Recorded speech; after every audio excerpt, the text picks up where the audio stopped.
निवडणुकीचा प्रचार रंगात आलाय। इथं 6 जागा सोडल्या तर इतर ठिकाणी रवी राणांचा स्वाभिमानी पक्ष आणि भाजप यांच्यात लढत आहे। मात्र भाजपच्या नेत्या आणि रवी राणांच्या पत्नी नवनीत राणा यांच्या दुहेरी प्रचारामुळे चर्चांना उधाण आलंय। एकीकडे नवनीत राणा भाजपचे नेते अमरावतीत आल्यानंतर त्यांच्या सोबत भाजप उमेदवारांसाठी प्रचार करतात। दुसरीकडे त्या पती रवी राणांच्या युवा स्वाभिमानच्या उमेदवारांचाही प्रचार करतात।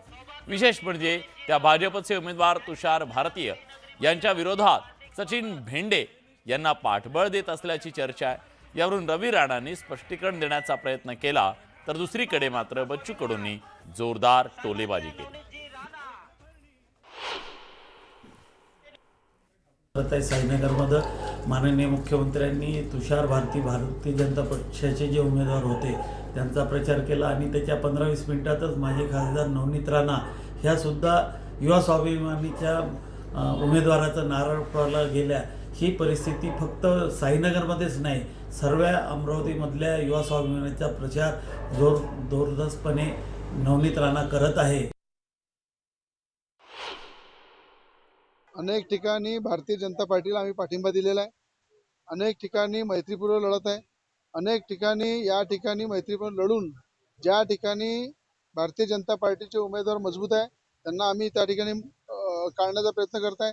ज्या ठिकाणी युवा स्वाभिमान पार्टीचे उमेदवार मजबूत आहे त्यांना आम्ही त्या ठिकाणी निवडून आणण्याचा प्रयत्न करत आहे, जेणेकरून या ठिकाणी सत्ता भारतीय जनता पार्टी आणि युवा स्वाभिमान पार्टीची बसली पाहिजे।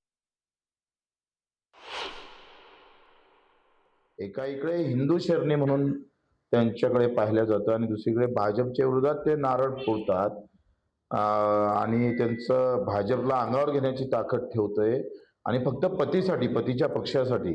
तर त्यांचं मी कौतुक करतो। खरं तर सलाम नवनीतजी राणा, तुम्हाला आमचा खरं तर मुजरा आहे का 6 भाजपला घेऊन लढायचं आणि 34 ठिकाणी स्वाभिमानाला उभं करायचं।